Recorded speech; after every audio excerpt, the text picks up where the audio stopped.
Coming up on this week's episode of TechSNAP, the hacking team fallout continues as there's a whole new batch of zero-day patches you need to install. A vulnerability against RC4 might finally kill it, and then how to protect yourself from a denial of service attack. Then it's a great big batch of your questions, our answers, a rockin' roundup, and much, much more on this week's episode of TechSNAP.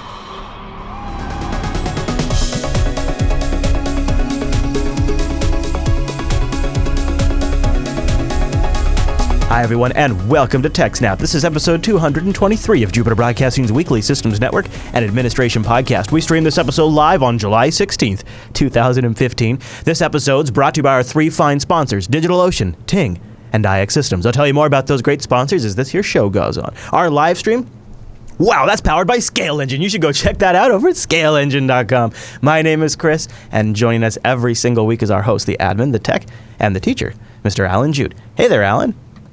Hey, Chris, everybody. Thanks for watching. Alan, I'm excited about today. This is usually, almost every time we're recording ahead of time, because you're traveling, because you travel all the time.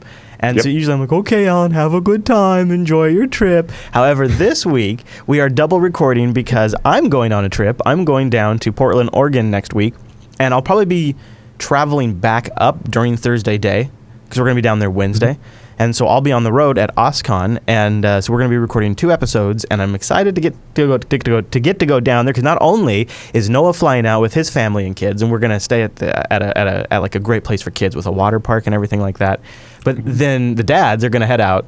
Or maybe, I think Ange might become, we're not sure on the details there, but some of us will head out and go down to OSCON, which is going to be really cool. It's going on July 20th through the 24th. We're going to be there July 22nd, Noah and I. And in fact, if you want to get in and just get an expo pass, they're only like $50, and you can get 20% off, I think it is, if you use our promo code Linux. You can get 20% off any of their passes, but we have a promo code to help people get in there. Nice. Yeah, at OSCON, so it's pretty cool. But what we're doing is we have an official meetup. If you're a TechSNAP fan and want to come say hi to me or say hi to Noah, maybe have a beer or a burger with us, why not come meet up with us? Go to meetup.com/Jupiter Broadcasting for details. After OSCON at 5 p.m., we're going to meet just a little bit south, I think it is, of the Expo Hall. Right now it's the Spirit of 77 bar, but it may change. So go to meetup.com/Jupiter Broadcasting for Wednesday, July 22nd. That's next week if you'd like to meet up. It'd be great to see you guys. We haven't had really much of a chance to mention in the TechSNAP show, so I want to get a chance to plug it. Because it's always cool to say hi to people. And right now, I think we have like 8 people. So there's 6 days left to go sign up, and we have 8 people going right now, which isn't a bad crowd. But if we got a big crowd, we could rent their upstairs area, which would be pretty cool. So let us know if you're going to make it. Meetup.com/Jupiter Broadcasting, and promo code Linux if you want to get an OSCON ticket. And you know who might just be at OSCON? Because they go to like all of the things. Of course, it's our friends over at IX Systems. Let's start off by thanking IX Systems, and then we're going to dig into the big news this week. Go to ixsystems.com/TechSNAP. That way you support the TechSNAP program and get to learn a little bit more about IX Systems. That's where Alan and I buy our hardware from. Now, of course, I only have a few rigs, but Alan, he has quite the build out now. And aren't you working on some monster right now? Yes, we're just finalizing the details on getting 3 more servers from IX. That will be monstrous. 3 monsters? In capacity. Really? Yeah. Are you going to tease me at all with the specs? Come on, tease me with the specs. I'm adding up the storage because the numbers are so big I can't do it in my head. Okay, all right. Oh, I love it. 456 terabytes of storage between the 3. 456 terabytes. Wow. And I assume a mix of a bunch of different types of disks? Well, that was all just the spinning disks. I didn't include there's like a couple hundred gigs of SSDs in each one just for OS and so on. Well, we're not doing any fancy stuff like a cache or anything because it's all video files, so it's all big linear reads and everything will be fine anyway. But yeah, the one is 36 6-terabyte helium drives for some serious production stuff. Yeah. And then the other 2 are backup servers, and so they're 24 SATA drives each, and those are all 5-terabyte drives. Wow! And then they're going to build them, test them. They'll do a burn-in before they ship them. The white glove from pre-purchase to post-purchase, and then they're going to ship them to your data centers, aren't they? Well, yeah, they're actually going to organize the shipping to go directly to the data center for me, and handle all the special handling that involves, including putting special information, including like ticket numbers and which rack to put it in and so on. They handle installing the OS and everything on it so that when it gets to the data center, the guys just have to put it in the rack, plug in the cables, and they're done. That's not something you get other places. No. They're not going to be able to custom install the version of FreeBSD I want exactly how I want it. And, yeah, it's a level of support you're not going to get other places. Yeah. Yeah, they're the same folks behind great projects that you know about, like FreeNAS and PCBSD, and they really are a great part of the community. That's why I'm excited to say hi to them at OSCON. I would love you to go learn more, and also keep our show on the air and support us and make our sponsor happy by going to ixsystems.com/TechSNAP. They have a white paper there. This is really great too if you want to maybe switch hardware vendors, you want to switch to somebody who's actually going to back that initiative, it's going to support you, and somebody who's going to make sure you get the right product for that job. And then when it's an open source solution, they're going to understand it from top to bottom. Go to ixsystems.com/TechSNAP. Check them out, and a big thanks to IX Systems for sponsoring the TechSNAP program. Okay, Alan, we have to start with this hacking team 0-day stories that just keep coming out. Like, is this the fourth one on Adobe? This is the third one. Okay, all right. So yeah, we talked a little bit about last week. About the hacking team attack, and somebody broke in there and stole 400 gigs of stuff. That was the same. And in that we found that there was a Flash 0-day, which was big news, and that resulted in Adobe on July 8th releasing Flash 18.0.0.203, which would have been the day before last week's TechSNAP. Mm-hmm, okay. And so we talked about that, and we're like, yeah, you got to go out and patch your stuff. Right. But then, you remember, after we talked about the story, the live chat room even found somebody had posted on Twitter some invoices they found in that 400 gigs of stuff of hacking team buying additional Flash exploits. And so on July 10th, Adobe released a bulletin saying, we've become aware of 2 more vulnerabilities that hacking team had and was sitting on. One of them was reported by Trend Micro, and second one, the credits in the notes there. Sorry. Trend has been all over these. It might FireEye. Yeah, I was just going to say. So FireEye reported one, and Trend Micro and Slipstream ROL found the other one. And so on the 10th, Adobe announced that they would have a patch this week. And that patch came out on the 14th. So your Flash player should be 18.0.0.209. Okay. So even though you just patched your Flash player, you need to patch it again. What a mess. Yes. And, that's caused a little bit of confusion among users because they're like, well, I just patched Flash players. They know you got to patch it again. It's like, even like other people I was talking to, they're like, so I got the message in Firefox, your Flash is out of date, update it. So I had to update it, and I restarted my browser, and then it's like, your Flash is out of date. Yeah, it's like, no, I just did that. It's like, didn't I just patch that yesterday? It's like, it's actually that happened again. Yeah. So this has started a number of different conversations about Flash. The first one is obviously Mozilla took the unusual step of disabling Flash by default. Basically, you got a big stripy thing in the place where the Flash player is supposed to be, being like, are you sure you want to run this Flash? That was done so that somebody couldn't make since one of the 2 newest vulnerabilities that just got patched was already in the Angler exploit kit and on Metasploit, meaning that the attackers could be using these and like push them into ad networks and drive-bys and so on, so that users would be getting infected without having clicked on anything or done anything. And those drive-by download infections are really the worst kind because you can't really blame the user because the user didn't click anything, they didn't open an attachment. Right. They just, were browsing the website, not even necessarily a bad website because, the ad network sometimes get tricked into pushing out bad Flash files even on legitimate networks, like even Google's ad network and the other big ones. And so Adobe disabled it by default, so you have to click to activate Flash so that, you could enable it to watch a specific Flash video if you wanted to. You mean Firefox disabled it by default? Firefox disabled it by default. Right. Yeah. And so this would basically, you could click allow on a specific video or something if you wanted to watch it that way. And I think I noticed Chrome started doing this too yesterday. Possibly. Yeah, and then I think it got updated. When there's no fix for the vulnerability, what else are they supposed to do, right? It's interesting how they all just move so fast on that too. They had to. Like, if they waited, then, by today, it's not as required anymore because there's a patch. Yeah. Right, yeah. But so they had to act immediately to protect the users until there was a patch. It's interesting that, I guess it makes sense they can just remotely activate that. I wonder how that process works. Does Firefox do a check-in at some point and say, How does that work? What is it? Is it checking in with some sort of... I don't know if... I think they just did it as a point revision, right? So there was just a new update to Firefox, 38.0.2 or whatever that did it. See, I thought in Chrome... I felt like in Chrome that wasn't the case. Maybe in Chrome... maybe that is the case in Chrome. I don't use Chrome. I don't know how it works. Okay. I don't exactly know how Firefox did it either, but I did see the big things, and it was like I had to click to allow Flash. Yeah. That might not necessarily be a bad thing to have on all the time. Yeah. I can understand especially Google doesn't want that all the time because they make all their money off Flash-based ads, right? Yeah, that's their biggest revenue. That's their big, or it's the one that makes the most money for them. Yeah. Yeah, exactly. And so even Firefox doesn't probably want to always have Flash click to enable. But it's definitely something that a user might want to set on their own thing. If you only want to use Flash in a couple of specific places, like to watch a live video stream, then clicking a button before you click play on the video is not that big of a problem, and it obviously stops all those big full page ad videos that you don't have to click to start playing. Yeah, because that is the core issue. Is you can't really say we're at a point in time where we don't need Flash, because there is like live streams, for example, is pretty much Flash is the best option.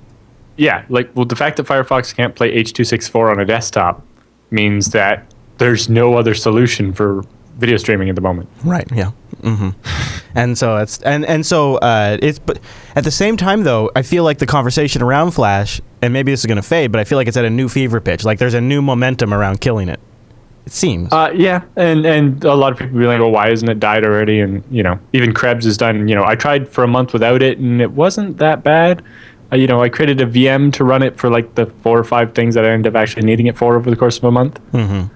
Something else I'll do is I'll have, I don't do this very often, but sometimes I'll have a web browser like Firefox or GNOME Epiphany that doesn't have Flash, and then I'll use Chrome that is bundled with Flash. So if I have something I want to do with Flash, I just use Chrome for that. That's what I used to do, but now I just kind of use Chrome for everything. But that also works too. That's another way to kind of do it. I actually have 3 Firefox profiles on my computer that I use in any one day. One of them is just for our monitoring stuff, so I have like 100 tabs open.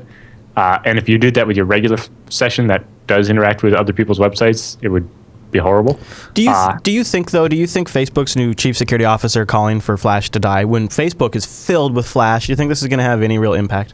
Well, I don't know that much of the Flash on Facebook is published by Facebook, though. Right, a lot of the Facebook games and so on are done in Flash. I'm thinking more like when you upload a video to Facebook, it re-encodes it and it has a little Flash player.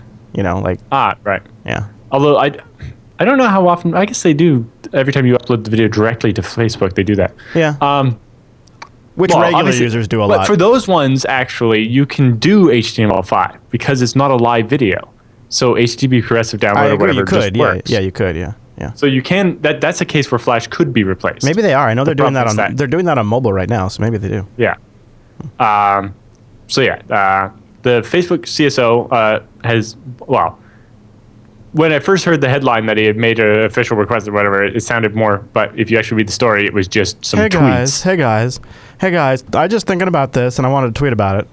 Yeah. Mm-hmm. But basically, it was like Adobe should announce an EOL for Flash, and he's like, 18 months or whatever. I'm not being unreasonable here, but really, I think the onus would be on the rest of the industry to clean up their act and get solutions for the things that Flash can't do. Specifically, live video streaming. MPEG Dash is kind of almost there, but if it only works in WebM on every browser, then that's a loss. Kind of a disaster. Never gonna take off. I don't know. We need H.264 and probably even H.265. Do we yet? And it has to be available. Do we have any devices on the market yet, like mobile devices that have hardware decoding for WebM? I don't think so. I don't think so. I think all the hardware decoding is still for H.264. Yeah, and so Chrome does great for HLS on Android on my Nexus 6 finally. Yeah, but. I think the HLS support finally in Android is actually better than iOS. Oh, good. It actually handles problems better. Oh, good. But yeah, it's like. But you have to be on Firefox the latest Android. Needs to have HLS. Yes, which nobody is. I happen to be blessed by the right device, but Firefox really needs to get their act. And part of his problem is that H.264 is patent encumbered and so on, and the other half of the problem is that WebM sucks. Yeah. Have you encoded much in WebM? Have you actually had to? No. Okay. Yeah, you've just heard our horror stories. I've just heard horror stories. Yeah. We're going to be looking at it more because we're going to be pushing fairly hard towards Dash to answer the people that are like, you're not kidding Flash. You're joking. Really? So you might be offering VP8 based live streaming at some point? Yeah. Wow. Well, maybe that would get people off because my we would butthole. have to, not because we want to though. Every single I would single suspect day. it wouldn't be as good though. Right. It won't. No. It won't. And be it won't play on H.264. as many devices. Right. No. You still have to have both. Yeah. And then the amount of CPU load to do the live transcode, if you send us one and we make the other one for you, on top of doing multiple bit rates. Right. That's so the H.264 Flash one will be ahead too. Because H.264 takes less time to encode. Unless you still hold it back. See, the problem is you have to be able to do it in real time. Mm-hmm. Right? You have to encode 1 second of data in 1 second. So if WebM can't actually handle real time, it will just never work. Right? Because if I need to send you, if you're going to watch the stream for 10 minutes, I need to be able to send you that 10 minutes of video in under 10 minutes. If I wanted to have a 60 frame per second stream, you would have to be able to encode at WebM at 60 frames per second? At whatever bitrate you want. In less than, each second of video has to be able to encode in less than a second, because if you can't send me a second of video per second, how can people watch it at 1 second? That's never going to work with WebM. That's never going to work. This is kind of the problem. I mean, maybe if you have really amazing CPUs, and maybe it would now. I mean, I'm telling you, we're doing it on an 8-core CPU. But your first problem is that Wirecast doesn't output WebM. I suppose they might add it, though. I don't know. Right. Eventually, it's just I don't have the CPU overhead to add it. Costs, but in a new version of Wirecast, they cost more money, and that has new bugs, and also requires redoing all your profiles or whatever. And yeah, that sounds about right. Well, while Flash has so many problems, the RTMP streaming protocol is the most reliable one.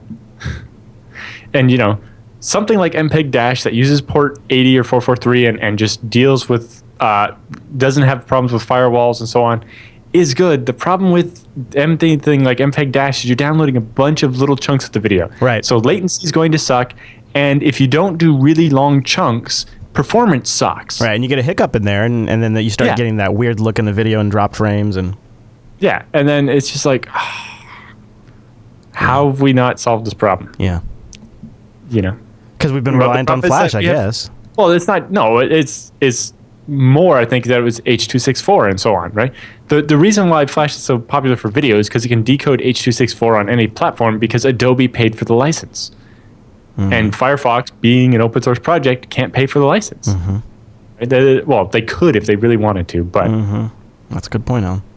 Well, Flash's biggest, or Firefox's biggest problem is they don't know exactly how many users they actually have to be able to pay for the right number of licenses. Although I don't know how Flash does it either, right? I just gonna sit back and wait for somebody to figure it out. And in the meantime, I just keep getting crap every single day about Flash. We've so long trying to get HLS to work, and it still doesn't work everywhere. And then we want to replace it with MPEG Dash that has even worse support on devices. And it's just like, I don't know what we're actually going to do to solve this. Yeah.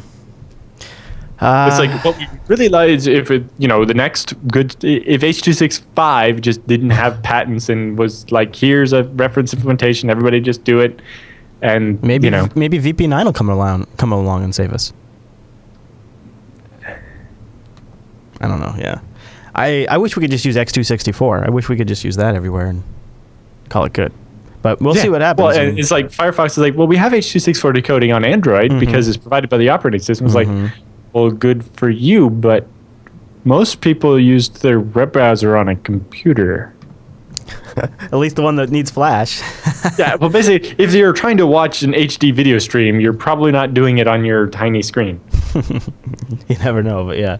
All right, any other thoughts on this? The other problem is HLS was designed to solve a specific problem, which is your IP address changing while you're walking around on your bouncing from cell tower to cell tower. Right. Well, if you're watching a video stream, most of the time you're probably sitting in one location with Wi-Fi. You mean I can't fantasize about listeners driving down the freeway with like a TechSNAP on the back of their car?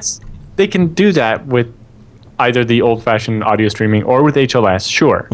But for the other video streaming, it's like a solid TCP connection, something like RTMP, but less horrible, or more open, really. That makes sense. But I don't, if it's not for mobile, who's interested in it, right? Yeah, that's yeah. Now that we're bitter. All right. Any other thoughts on that story? No, I think that's about it for that one. All right. Well, then let me tell you about our friends over at Ting. Go to techsnap.ting.com. That's where you want to start to get a little off your phone or your service, or support the show. About $25, as a matter of fact. What is Ting? Ting's my mobile service provider. It's where I have my cell service, and it's mobile that makes sense. You only pay for what you use. It's a flat $6 for the line, and then there's going to be some taxes depending on where you live. And then they just take your usage and add that up. Whatever you use, that's what you pay for. Minutes, messages, megabytes. It's very straightforward. And so if you want to use data like with a hotspot, you just check the box in Android or iOS, and now it's a hotspot device. You don't have to have some sort of special plan. Oh, and they have no-hold customer service. You can call them at 1-855-TING-FTW, and a real human being answers the phone. That's pretty slick. And I think that I've probably maybe been tempted to call once, but just about everything I've ever needed to do, from activating a new line, buying a new phone, disabling a device, transferring a phone to somebody else, I've been able to do through their online control panel, which is really, really nice. And in fact, if you're watching the video version, they have a picture of it here. This is really what their dashboard looks like, and it makes it so straightforward to manage your entire account. And just as like an example of one of the things that I love about the Ting dashboard is you go in there and you can set nicknames for each phone number, because I got a few phones now. Because it's only $6 for the line, and sometimes I get one for free. Sometimes I pick one. Anyways, but I can't remember the numbers. I don't even know my own phone number. So I went in the webpage once, ages ago, and I added nicknames to each line. And those nicknames propagate across all of the Ting dashboards, like on the app for the mobile devices. If you use the mobile web version, if you use the desktop version, those nicknames are everywhere now. It's really nice. I set it in one place, and it reflects it everywhere. And that's just a small example of Ting really has a great system to help you manage your account. But it's not just about how great Ting is. It's not just about the fact that they have a CDMA and GSM network that gives you tons of coverage, but also means tons of devices you can bring, and then you're really going to save a bunch of money. It's also, they have no contracts, and they have no early termination fees. You're just paying for your usage, and you're not in a contract. You're not getting locked in. And if you're in one of those duopoly contracts right now, Ting has an early termination relief program. They're going to help pay for some of your contract. And then you can start saving even faster. And they have lots of really nice devices. Like my new favorite phone, the Samsung Galaxy S6 Edge. What a machine. This thing is a monster. 16 megapixel rear camera is the best camera of any phone I've ever used. Beats the iPhone 6 in my opinion. The battery's pretty great. It supports 2 different wireless charging protocols. So I've got a charging pad right here off to my side. It has an amazing 2560 by 1440 resolution screen. It's unbelievable. It's like a 544 ppi display, 8-core ARM processor, 3 gigabytes of RAM, 2600 milliamp battery, and a 5 megapixel front-facing camera. And it has, of course, tri-band LTE. It is a great device. Now, that's the high-end Cadillac on Ting, but they have a bunch of great value rigs, too. Like this brand new LG 450 feature phone. It's simplicity, yet it's super, super sleek. It's fast, too. They have a really good chip in this thing for $58. No contract. Unlocked. You own it, and you only pay for what you use. $58. That's just great for an emergency phone, wouldn't it be? Or maybe for a family member or a kid. Or check out this one, the Novatel MiFi 5580. Now, if you're a sysadmin, you're somebody in the support field, or somebody who has to have connectivity, why not get a tri-band LTE device? Connects up to 10 different devices at once. It gives you a little signal strength indicator, battery, tells you about your different connection strengths, which network you're on. $120 when you go to techsnap.ting.com. And then there's no contract, and you only pay for what you use. After you buy it once, it's a $6 hotspot, and you can even turn off the line for a little while if you don't need it. It's crazy, right? And then they have, of course, the new, just added Moto E 2nd Gen for $122. This is a great phone. This is for $122. This is an unlocked Moto E. What a great way to get a fantastic Android experience. That's really awesome. And be sure to check out the Ting blog. They have an update on their Ting Fiber Internet Initiative. They're doing all kinds of stuff. So get started by going to techsnap.ting.com, techsnap.ting.com. Try out their savings calculator right there on the front of the page. Put in your usage and just get an idea of how much you might save.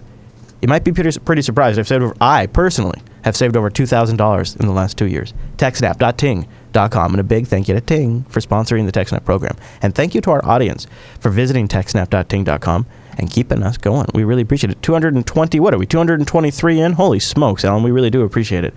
Okay, so tell me about this RC4 No More site. Is this like a monitoring system, or what is this, Alan?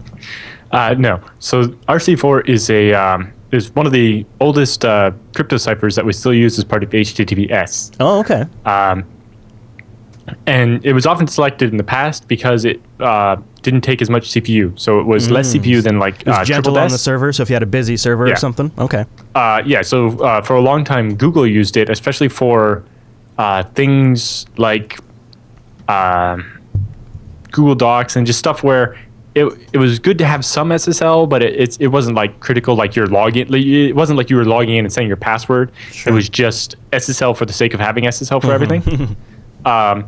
But yeah, so because before RC4 we used TripleDAS, which wasn't very strong, and was very heavy on the CPU. So RC4 was nice because it was faster. But now that we have much bigger processors and we have SSL terminators that offload a lot of the work, and so that it's not all done by the server that's actually trying to run the web app as well, and so on. Okay. We had less and less reason to use RC4. So when it looked like RC4 might finally die, then there were new attacks against SSL and TLS that affected the block ciphers. So remember the Beast attack? Yes. And there was one called Lucky 13, and even recently there was Poodle. And all of these don't affect RC4. And so that caused RC4's popularity to go back up, right? It kind of moved back up the list of ciphers because all of a sudden it didn't have problems. It was a way to still use older TLS without running into Beast and so on. Okay. And so at one point, RC4 was like 50% of all sites had a preference for it. Now it's probably about 30% as more and more people push for the new higher-end ciphers, TLS 1.2 and perfect forward secrecy and so on. 30% though? It seems kind of high, but part of the other problem is it's the most compatible cipher, other than like TripleDAS, right? So it's something that Windows XP supports, whereas Windows XP doesn't support much else. I gotcha. And so on. And so it even if it's the last resort on a lot of places, it was there as an option for that reason. Yep. However, Microsoft and with some others actually proposed RFC 7465, saying that RC4 should never, ever, ever be used anymore. And that's actually been approved by the Internet Engineering Task Force and is, an official standard of the Internet now, kind of like the one we saw that killed SSL3. And this was published in January of 2015, so it kind of actually slipped under our radar. Yeah, it did. That RC4 was dead. Of course, when there wasn't a specific reason for it at the time, it doesn't make a big splash. Just like, we don't use this old protocol anymore. Yep. Why do we care? Yeah. But specifically, it says TLS clients must not include RC4 cipher suites in their hello message, and TLS servers must not select an RC4 cipher suite when a TLS client sends such a cipher suite in the hello message. Okay. If the TLS client only offers RC4 cipher suites, the TLS server must terminate the handshake, and the TLS server may send the insufficient security fatal error message. So, according to the RFC, your server shouldn't even be willing to talk to anybody that only wants to talk RC4. Yeah. So that's the background. Now on to the actual news. Yeah. Researchers have presented a new paper at the Usenix Security Conference that details a new attack they've developed against RC4. Okay. Because RC4 is still widely used 30%. in HTTPS. Also, RC4 was the encryption we used on WEP. Remember WEP? Yes, yes. One of the first Wi-Fi encryption. Jeez. And so a problem with RC4 is that it has this predictability bias thing, where if you send certain pairs of things, it's more predictable. Mm-hmm. And so that resulted in a bunch of different attacks against it. One of them is one that made it possible to crack web keys in a reasonable amount of time. But RC4 is actually still an option for WPA as well. It's just not the default in a lot of cases because it has the bad reputation and so on. Yeah. But some specific types of Wi-Fi still use it as well. So this paper covers attacking it against HTTPS and against the Wi-Fi. So the website that they linked here focuses mostly on the website part of it, although the paper gets into the Wi-Fi part as well. This is the rcnomore.com, rc4nomore.com. Okay. Yes.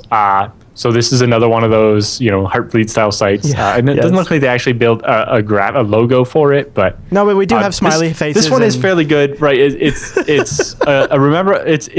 a fairly rememberable URL. Yeah. Although the No More is actually a backronym as well, right? Yeah. Do you have the definition for it there? You can read off. Not in this doc. I do have it. I think I do have it in the. Well, it's on the webpage that you were scrolling. Oh, was it there? Oh, okay. I grabbed it. I grabbed it for next week's episode too.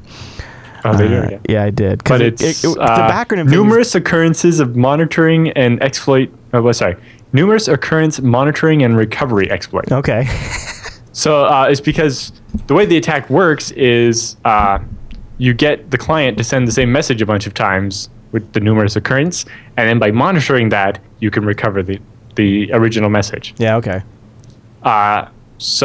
Anyway, the flaw allows the attacker to actually steal your HTTP cookies, is the example they did. You can get any bit of information that might be in the encrypted message, but they targeted the cookies because it was an easy example and it's a way you can actually hijack somebody's account for an online service, right? This might allow the attacker to be able to impersonate you, right? So if they steal your login cookie from you being on Twitter, then they might be able to actually post a message as you on Twitter or initiate a transfer from your PayPal account or whatever. Right? That's always the example of the problem with stealing a cookie. So the researchers behind the attack presented their paper at Insecurity and summarized that an attacker can decrypt a cookie in about 75 hours it takes. In contrast to previous attacks where I think some of them it actually took like 2,000 hours to be able to break RC4. So 75 hours is not so bad. But this short execution time allows us to perform the attack like in practice. So unlike some of these other attacks that were just theoretical, they actually in their lab managed to steal the cookie from a laptop talking to a server they control. Okay. So when we had tested the attack against a real device, 75 hours is like the worst case scenario. They managed to perform the attack in only 52 hours. So the way it works is when a victim visits an unencrypted website, a regular HTTPS site, the attacker inserts some malicious JavaScript code into the website. So you go to visit some site that's not encrypted, and I inject a blob that says, "Oh, go grab this chunk of JavaScript and start running it on your computer," because that's what websites do, right? Yes, very much these days. So onto some perfectly legitimate website that you're visiting, which basically any website you go to visit without encryption, I'm going to inject this JavaScript that's then going to make you start with like AJAX queries, going and connecting to PayPal or somewhere and start submitting queries that I control, right? Because I wrote the JavaScript, so I make you send very specific queries that I'll be able to predict what the message you're sending is. Except you're also going to send your cookie that I, as the attacker, can't see normally, right? And the whole point of the HTTPS there is to hide that cookie from me. But basically, by making the JavaScript send that request with the cookie, I think they did about 4,500 times a second. So this is actually basically ends up performing a denial of service attack against the service that you're checking is. But anyway, so they make you encrypt your cookie in an HTTP request and send it 4,500 times a second. Then by monitoring those and comparing them, they can use the predictability in RC4 to eventually brute force and guess your cookie. So they say to successfully decrypt a 16-character cookie with a success probability of about 94%, takes roughly 9 times 2 to the power of 27 encryptions of the cookie. Okay. Since we were making the client do 4,450 requests per second, that would take about 75 hours. If the attacker had some luck, less encryption would be need to be captured. So in their demonstration, in 52 hours, they were able to execute 6.2 times 2 to the power of 27 attacks. And from that, we're able to get the right plain text. Generating these requests can even be spread out over time, right? They don't have to be captured all at once.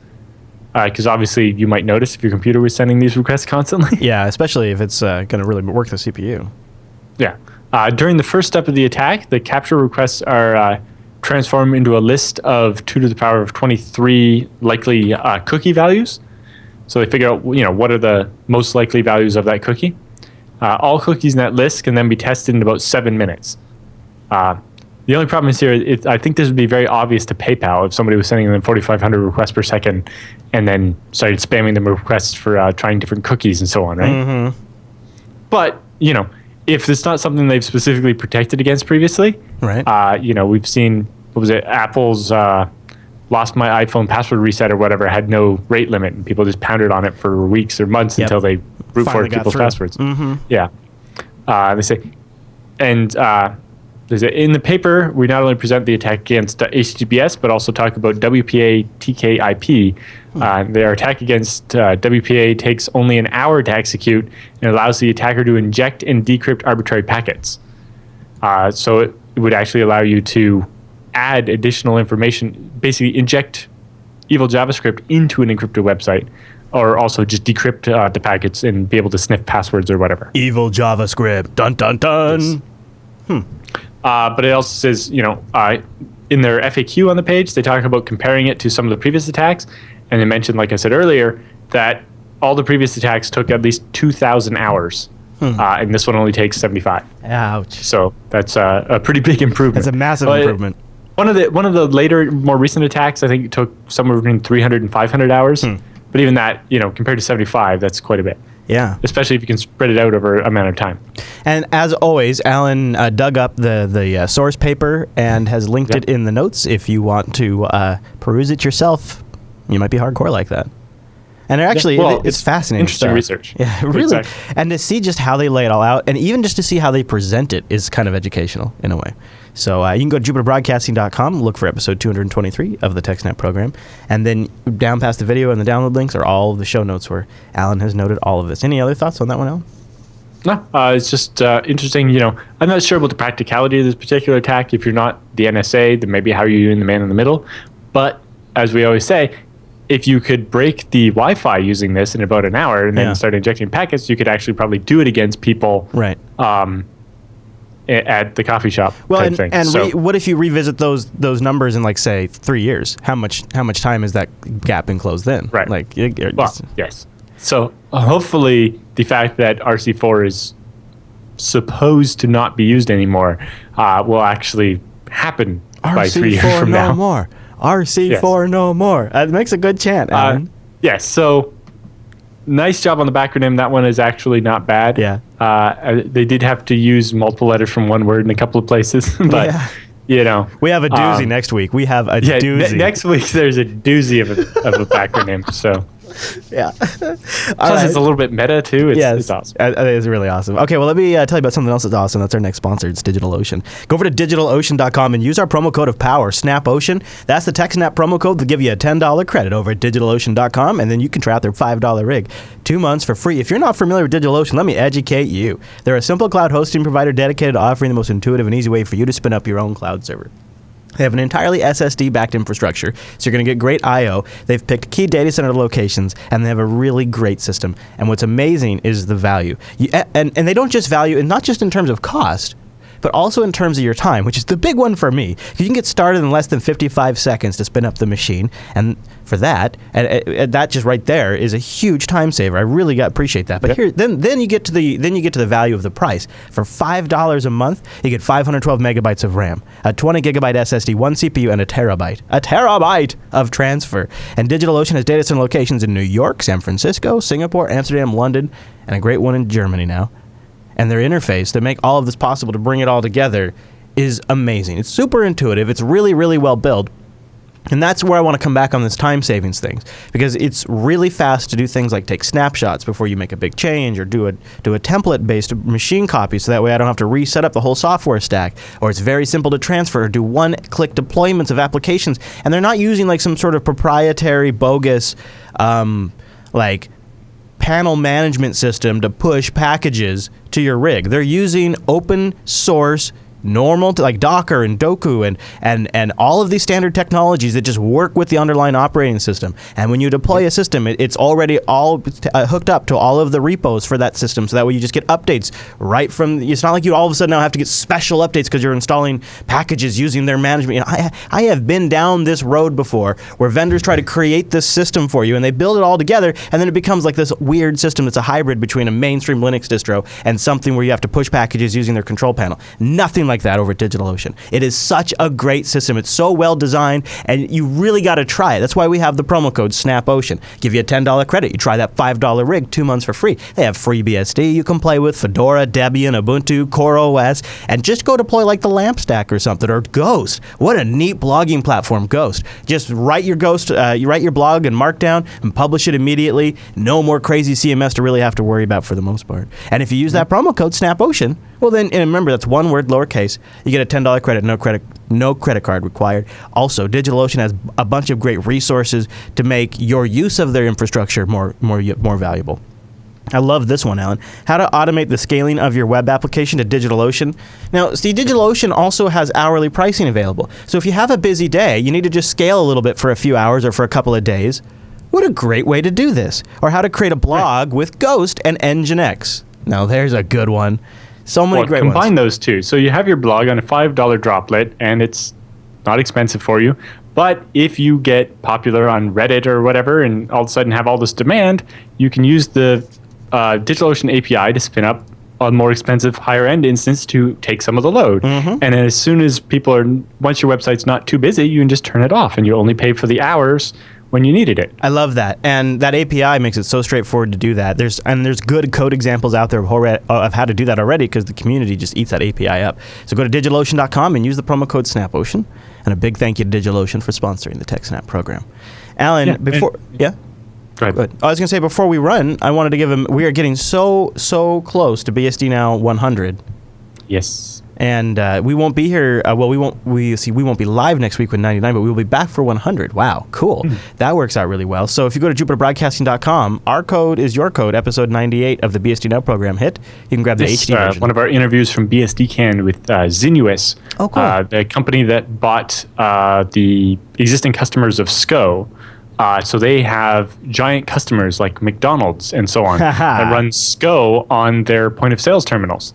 And they're replacing all the SCOs with FreeBSD 10. Oh, wow. Nice. So they're going to offer a 10-year support version of FreeBSD. I bet that made for a great episode.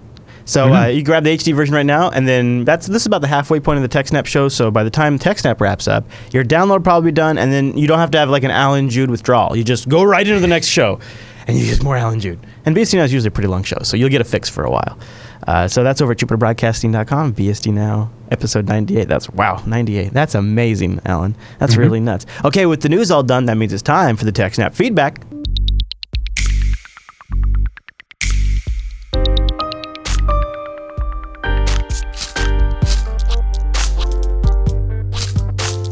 Thanks for sending your emails to TechSNAP at jupiterbroadcasting.com, or popping that contact link at the top of the Jupiter Broadcasting website, or even better, starting a thread over on our subreddit at techsnap.reddit.com, like Bacon Zombie did for our first question this week. And he writes in, he says, anybody have a recommendation for denial of service protection service? The place I started with is getting hit by lots of DDoS attacks. Anybody have any recommendations for mitigation tactics or services? Alan, do you get this question very often? A little bit. And then one day I was at BSD Can. I guess it was 2013. I was in the pub. I was just sitting there minding my own business, and some guy comes up to me and is like, hey, you know about denial of service attacks a bit, because I used to run an IRC shell provider, which is like... it happens all the time there, right? Yes. There was basically a magnet for script kiddie denial of service type attacks. And he's like, would you mind coming to EuroBSDCon and giving a talk about how to mitigate those? And I'm like, This was right after the cyber bunker, Cloudflare was all like, the biggest denial of service attack ever. Yes. Whatever. So it was in the news, so they wanted to talk about it. Okay. So I did one. So I just, I linked my slides here. But there are a bunch of different companies that make a bunch of different ways to do this. And so my slides talk a little bit about the pros and cons of a couple of those different companies and products and so on. And then talk about how I do it on the cheap, although it really depends what kind of attacks you're getting and what your situation is, which type of these will work the best for you. And it can depend a lot on scale but also on the type of attack, right? Because the attack could be they're just sending as much traffic as they can and knocking you off the internet. In that case, filtering hardware is probably not going to help you, right? Because if they're maxing out your internet connection, you're screwed. Yeah. Whereas if they're just breaking your web app by sending too many requests, then a web application firewall that says, oh, that's an invalid request, let's block it before it gets to the web server, doesn't end up overloading your application anymore. So it really depends on the type of attack that you're getting and how important it is that you stay up. Or if going down for 10 minutes at a time is okay, and then mitigating after that is fine, or if you need to be up all the time, or basically how many zeros you want to have on the check you write every month for the protection. But for hardware, there's Arbor Networks makes this device that does profiling and trend analysis and automatically attempts to detect patterns of traffic that are known to be attacks and so on. Yeah. Checkpoint and Cisco and Fortinet all make denial of service protector appliances. But again, if it's a volumetric attack that's maxing out your internet connection, then a firewall box on your end of the connection isn't going to do any good. Then you have the other mitigation methods, like a lot of ISPs will just null route traffic for your one specific IP address that's under attack. This takes you completely offline, but it stops the attack from harming all of your neighbors, which is better for the ISP, and not so good for you. Yeah. So then you have things like protected hosting, where you can rent your dedicated server or whatever at a place like Black Lotus or Staminus or Shark Tech or whatever, and they have network level protections or basically 100 gigabit versions of those firewalls, and they use those to protect your server and hopefully have enough transit that it's a lot harder to knock them completely offline. Yeah, it's going to take a lot of work. Yeah. Or you have what I call protection for hire. So there's a couple different ones. If you have like your own range of IP addresses and you're doing like BGP routing, then Prolexic, which is actually now owned by Akamai, one of the big CDNs, they have PLX Router, which basically they will announce your BGP routes from their Anycast network all over the world. So all your traffic will actually go to them first. Then they will scrub the traffic and clean it up. And then they make like a GRE, kind of like a VPN tunnel back to your real servers and send you only the clean traffic.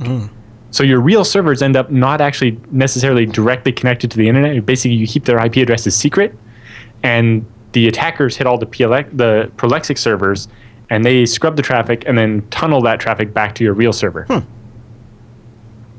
And it can also be asymmetric. So all the outbound traffic, all your uploading from your website actually comes directly from your website, your servers. But all the inbound gets filtered through the Prolexic stuff. So it doesn't add quite as much latency as if you did symmetric tunnel, where on top of getting all the packets over Prolexic, you have to send them back that way. Then there's the PLX proxy, which is only for HTTP or HTTPS specifically. So this is where they use basically like Varnish or some HTTP accelerator type thing, and they scrub the attack as it comes in, and then they forward it to your web server, and the response ends up going back through them. So it can be slightly slower than not having the protection. And then, DDoS arrest, which is started by one of the original founders of Pier 1, I think. They're pretty big. And Cloudflare has something, they're more of an application proxy. They're really only for low-end stuff, and they do nasty things like inject error pages with their logo on it and stuff. But a lot of these, it's cheap to sign up when you're not under attack. It's like, it's $100 a month or whatever.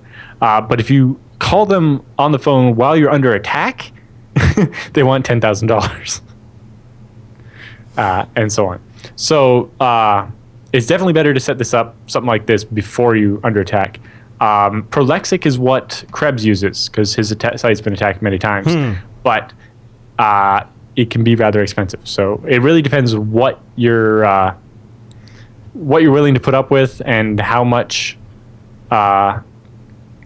you can handle and so on. So depending on the type of attack, you can do what we call simple failover or a hidden spare, where you just have a second copy of your website somewhere that you can flip to when you're under attack or whatever. And depending on how the attackers are set up, either they will have resolved the address once and are attacking your IP address specifically, in which case if you can update your DNS and point to the second web server, your visitors will still come to the right web server. Or if the attacker is using the DNS and following you specifically for when you do that, then you have another method I dubbed whack-a-mole. I like that. Where you have quite a few spares and you just flip between them. Yeah. The whack-a-mole attack or approach. Yeah. And so all your traffic goes to server A, and the denial of service attack takes it out, and then all your traffic goes to server B, and visitors hit there, and then eventually, after somewhere between 15 minutes and an hour or a day or whatever, the attackers flip to attacking server B, or are still attacking A and B maybe, and then you flip to C, and eventually you can go back and they'll have given up on A to use the capacity to attack D, and you can switch back to A, and you can just run in circles around them. The problem is that your website's not going to be 100% reliable during that, and depending on what kind of business you're in, that might not be acceptable, and then you're paying for Prolexic or whatever. Well, Alan, never let it be said that you can't have a very long and very accurate and very detailed answer to a very short question. That was a 2-sentence question. The one other one was the sinkhole. Oh, yeah. There was one other option. All right. So if for example, all the bots that are attacking you are coming from China, you can, if you use a GeoIP-based DNS thing, like the one I described in the EuroBSDCon talk the year before, or something like Amazon Route 53, or lots, DNS Made Easy has one. Everybody has one. You can say all of the servers in China go to 127.0.0.1, and everybody else in the world doesn't. And maybe that can get most of the bots to leave you alone. Yeah. Right. And so that's another option you can have. That's a nice little quick trick if it doesn't affect you. Yeah. Yeah. Or, mixing that with whack-a-mole and some other stuff and so on. There you go. And Alan linked the PDF to his talk on this in the show notes if you want to read through the slides. Sadly, the videos from EuroBSDCon that year never surfaced. The organizer kind of disappeared. Nobody knows what happened with the videos. So somewhere out there is a video of Alan presenting, but it may never see the light of day. But the slides are there, and that's the most important stuff is all there. Okay. Chris writes in, not this Chris, a different Chris, about Wi-Fi security. He says, hello, Alan and Chris. From listening to TechSNAP, I've learned that security is very important.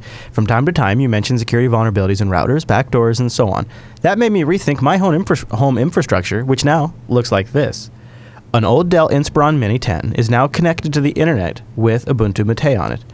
He's added the easy firewall setting, and he has it turned on.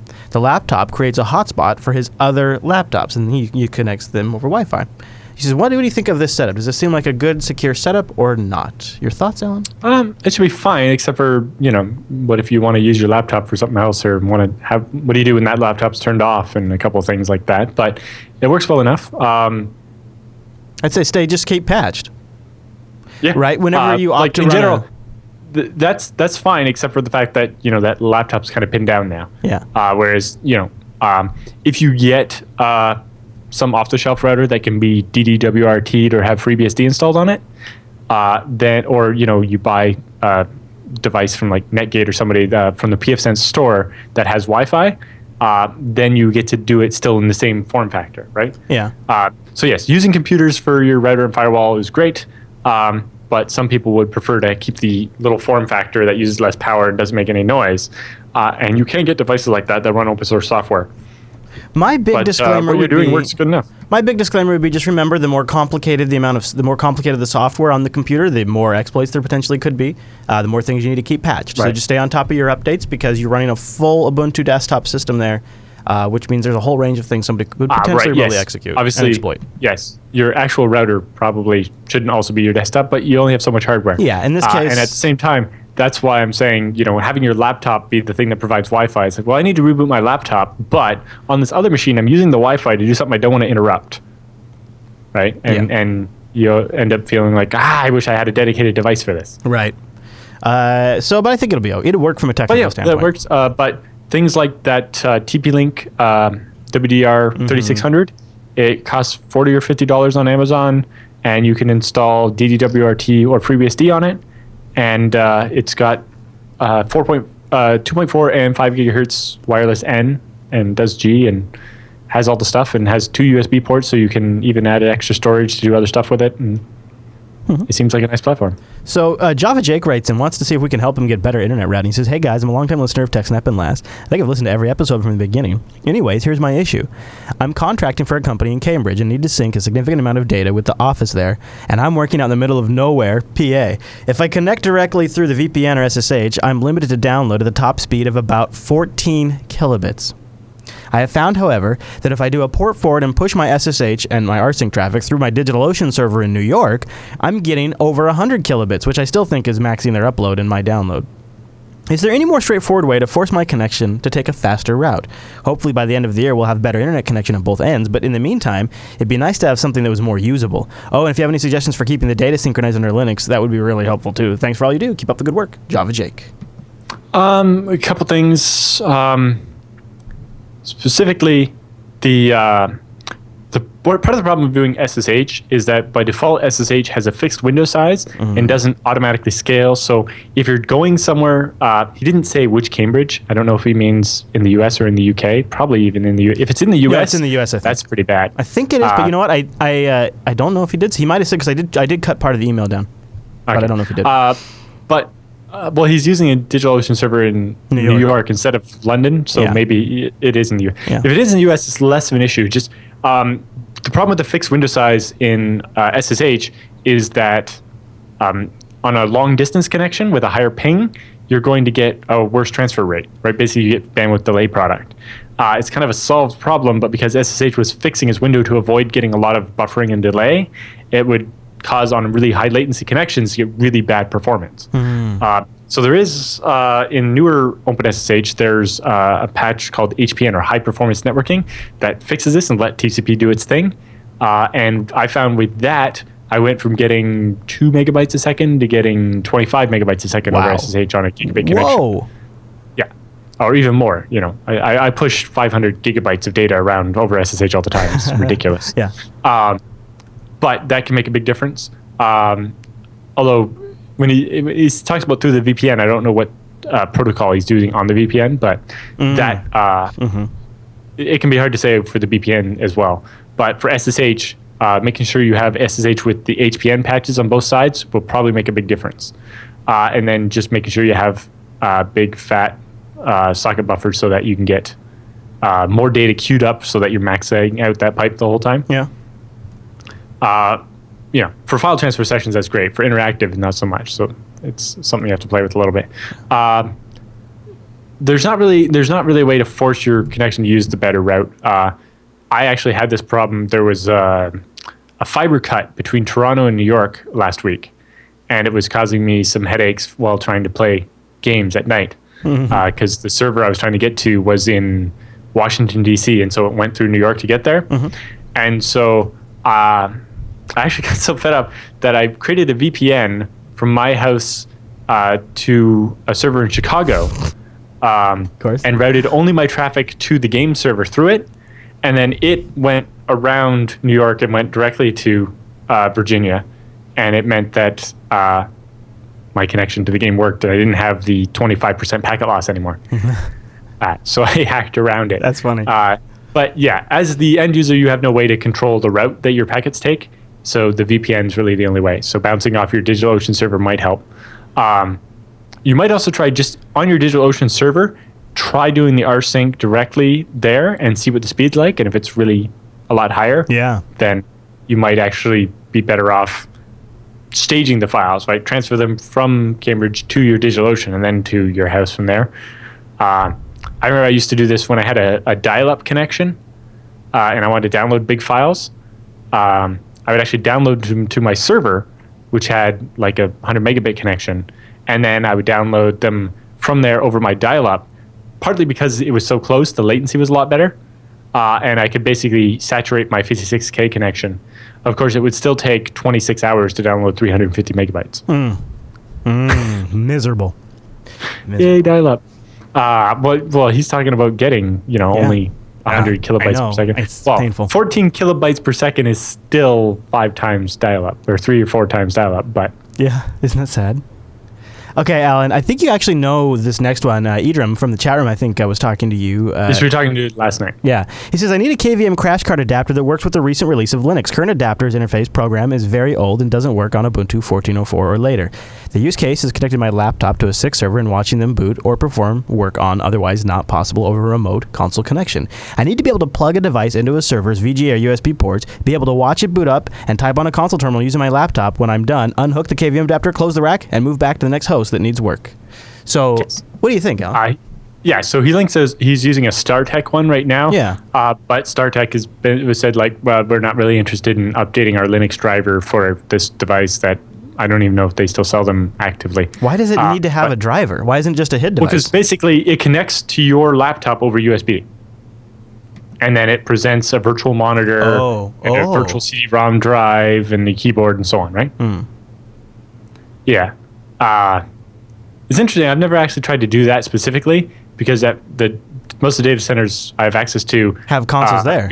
We have a crash cart that's literally a cart with an LCD monitor and a keyboard and a mouse. And like maybe a screwdriver and like some pockets for screws on it or something like that or whatever. Yeah, and it's got a built-in power bar. Yeah. And an extension cord, so basically. This turns your laptop into one of those? Yeah.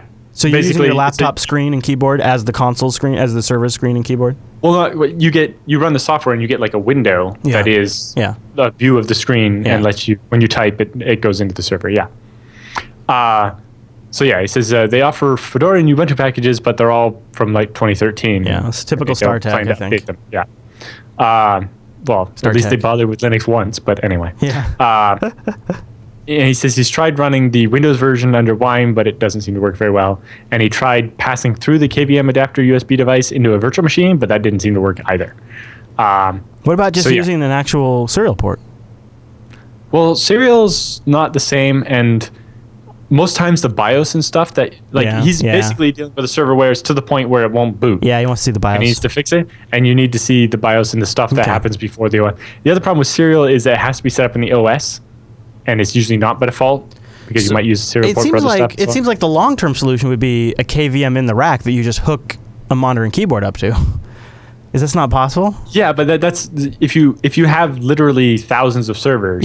It's easier to have. Yeah. So that's true. To that point, Lantronix makes this thing called the Spider or Spider Duo. Okay. And basically, it's a little device, and it has USB and VGA on one end, and then Ethernet on the other end, and it's actually an IP KVM.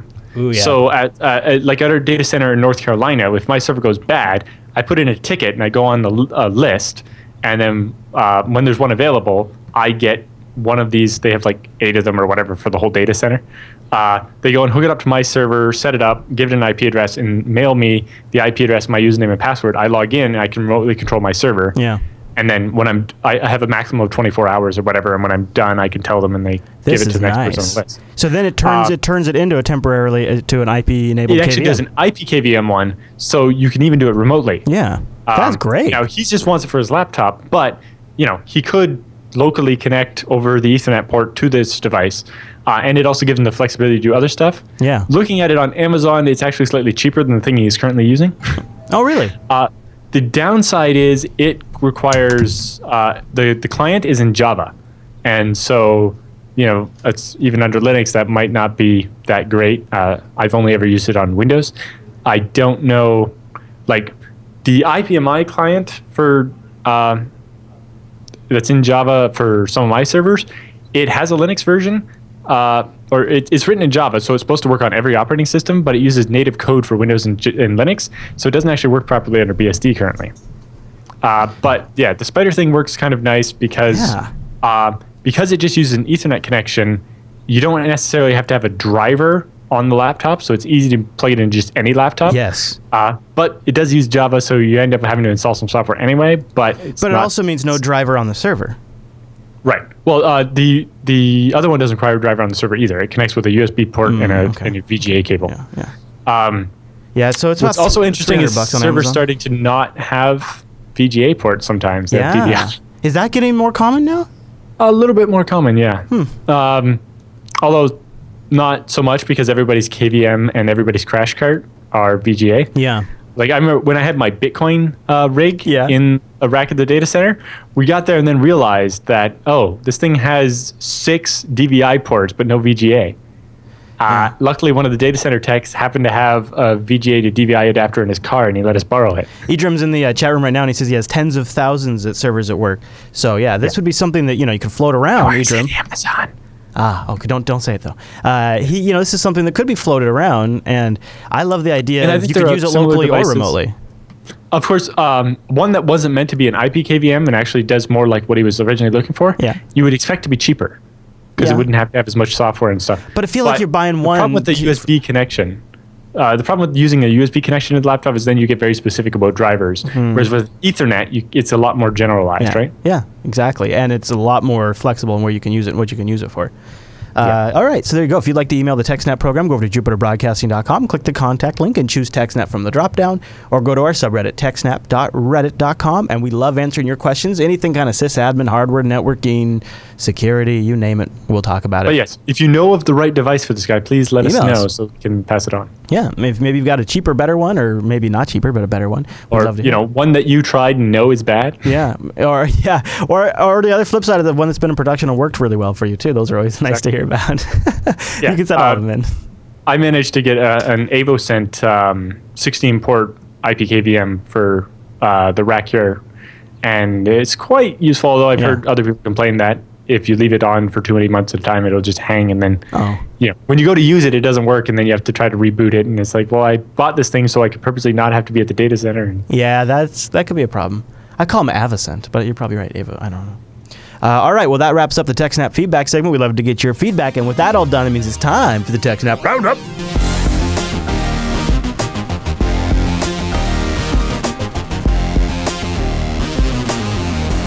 Welcome to the TechSNAP Roundup. Yeah, that's what that crazy music means. Now, the Roundup are stories that just didn't quite fit at the top of the show, but we still want to give you some links to follow up on your own, and some of these links came from our powerful subreddit over at techsnap.reddit.com.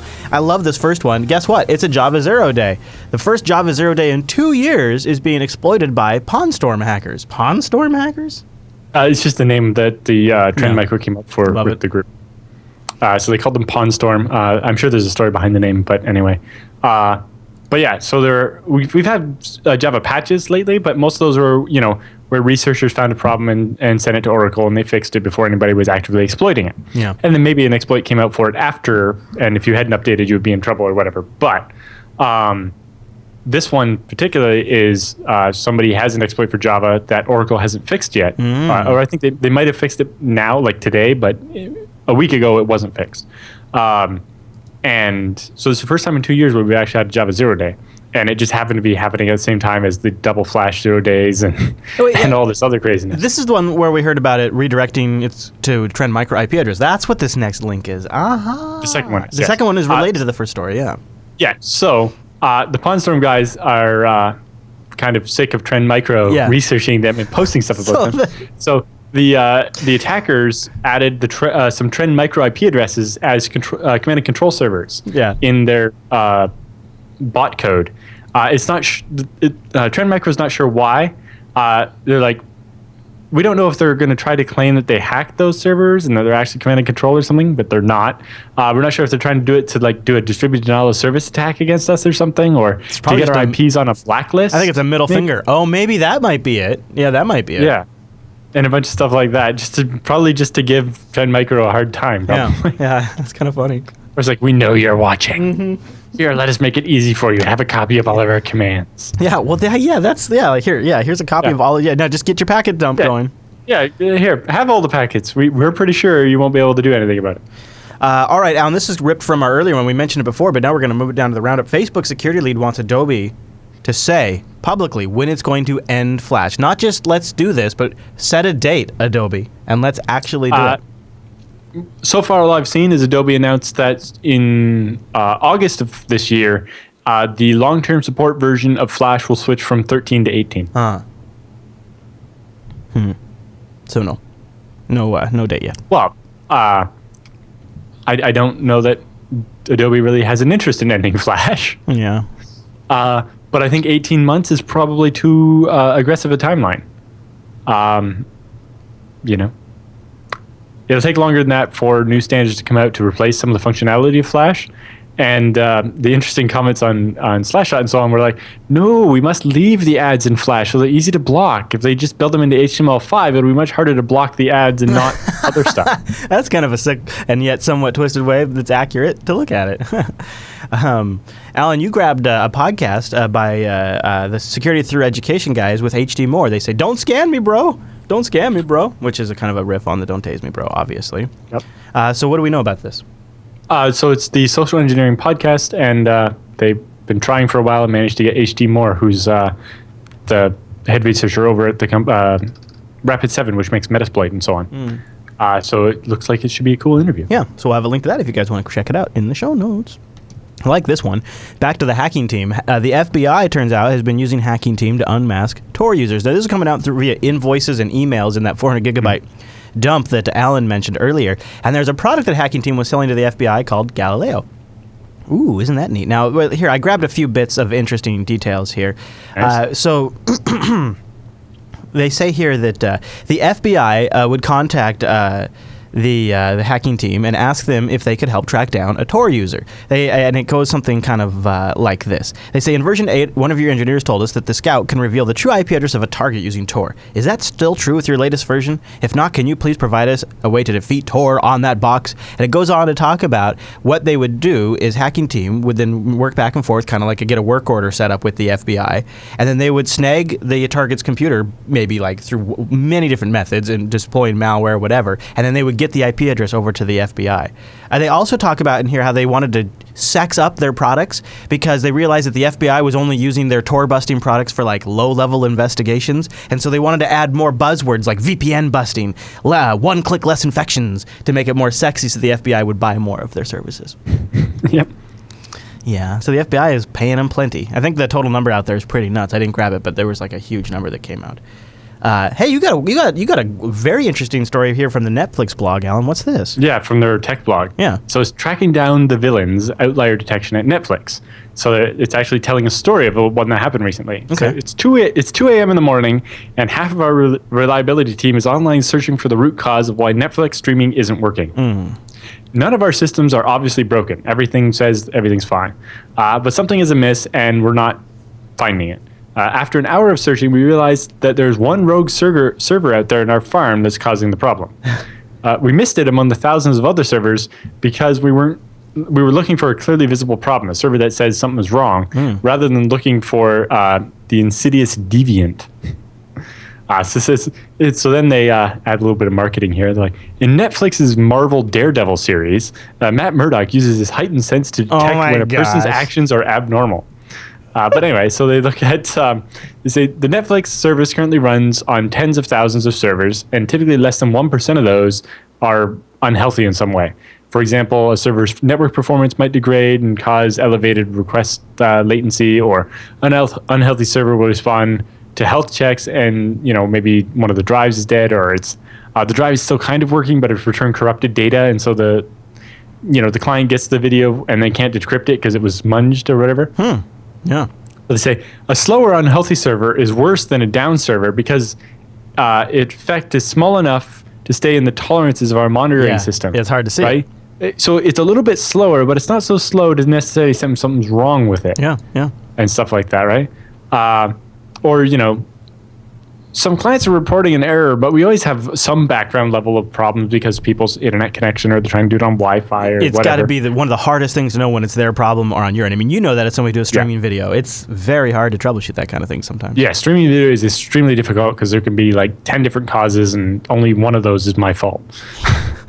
And so you kind of assume it's one of the other 9 sometimes. And so Netflix talks about actually finding the outlier. So like they're looking at errors per server, and you just see this graph, and it's like, well, looking at that, sure, that one purple line goes a little higher than everybody else, but it's not necessarily obvious what the problem is. Yeah. But then when they look at this other graph, it's like, well, that one just has a lot of colors on it. And so they call it finding a rabbit in a snowstorm. I like that. Because they have one of their bases in Colorado, so they have a lot of people. Anyway, to solve this problem, we use cluster analysis, and which is an unsupervised machine learning technique. The goal of cluster analysis is to group objects in such a way that objects in the same cluster are more similar to each other than those that are in another cluster. The advantage of using an unsupervised technique is that you do not need to have labeled data and so on. You don't need to try to create a training data set. So they talk about how it works and how it can find the problem. This is pretty smart. And then once it does, it can email or page a service owner, or remove the server from service so that it'll stop taking requests until somebody can fix it. Or gather forensic data to let you know what maybe is causing the problem or whatever. So they say, to assess the effectiveness of our technique, we evaluated the results from a production service with the outlier detection enabled. Using 1 week's worth of data, we manually determined if a server should be classified as an outlier and then be remediated. We have cross-referenced these servers with the results of our outlier detection system, and they found that they were 93% correct with the 87% recall when testing about 2,000 of their servers. Wow. So our current implementation is based on a mini batch approach where we collect a window of data and use this to make the decision. Compared to a real-time approach, this has the drawback that outlier detection time is tightly coupled to window size, right? If you don't have enough data, then the noise can make it look like an outlier when it's not. Yeah. If you have too much, your detection time suffers because you have to go through all that data. And so they're looking at improving their approaches now by leveraging advances in real-time monitoring using things like the Netflix event stream processing system called Mantis and the Apache Spark streaming system. And they talk about some more stuff. The chat room informs us that the rabbit in a snowstorm is another Daredevil reference. And they provide documentation. It appears that episode 1 might have been called that or something. And there you go. So they're chock full of tongue-in-cheek with that post. Very nice, Netflix. Nice of them to share that kind of stuff. Good insights, too. I don't have a lot to say on this one because I've just started reading this today, but it's so ridiculous. This comes from TechDirt. Software used to monitor... so predictable. Yeah, it's also so predictable, yes. Software used to monitor UK students against radicalization has been found to, guess what? Be exploitable. Oh, that's right. The Impero monitoring agents themselves come with an actual threat, thanks to what TechDirt writes is laughably cliche security fails within the software design. Impero has power over its clients' data, whether stored on PCs, servers, or the children's personal belongings. If compromised, it could expose reams of information on pupils, teachers, and students as a whole. And it looks like, of course, they didn't really take any consider software security very seriously. Impero set the software up so that the password between the students' devices and the servers was password.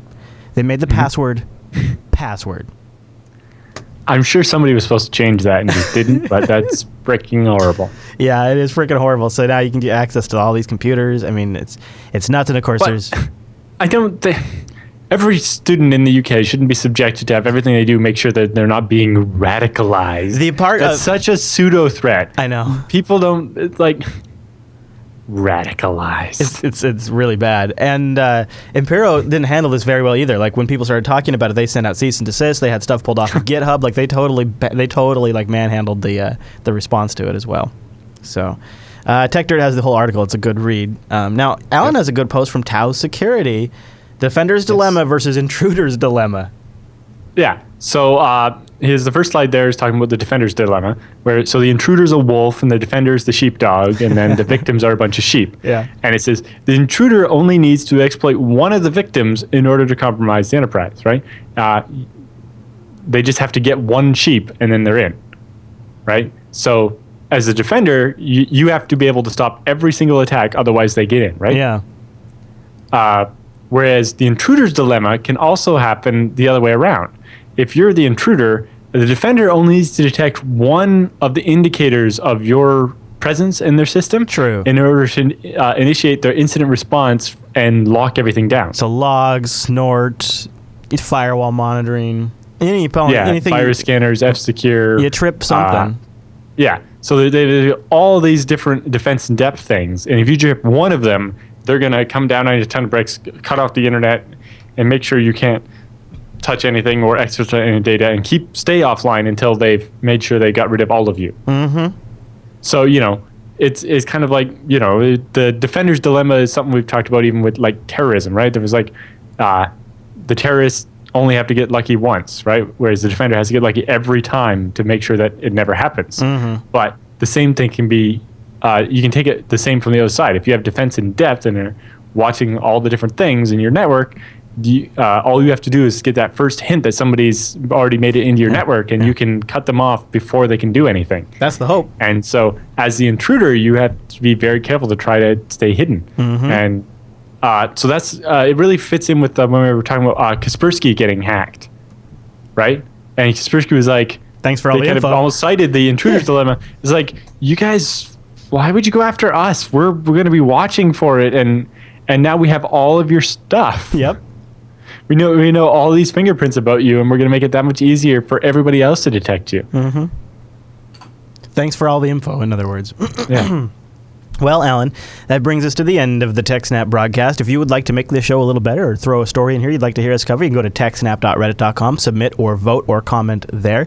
You can also There's a great comment on that story at the end there. This is, of course, the intruder's dilemma is similar to the defender's dilemma. It's just a special case of the defender's dilemma. The intruder must defend his intrusion in order to improve his chance of success. It's true. That's a good way of putting it.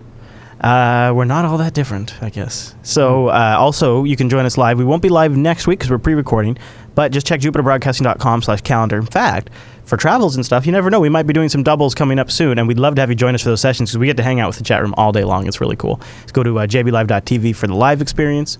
We normally do the show at 1 p.m. Pacific, which is 4 p.m. Eastern, 2100 UTC. Boom! You can also go to jblive.info to get the audio-only versions, or just download the show on demand. It does come out every single week, at least for 223 weeks in a row so far. And you can get the RSS feeds and subscribe to it automatically, or just search maybe your favorite podcatcher on your phone or something. Boom! I bet you we're in there. Just look for TechSNAP.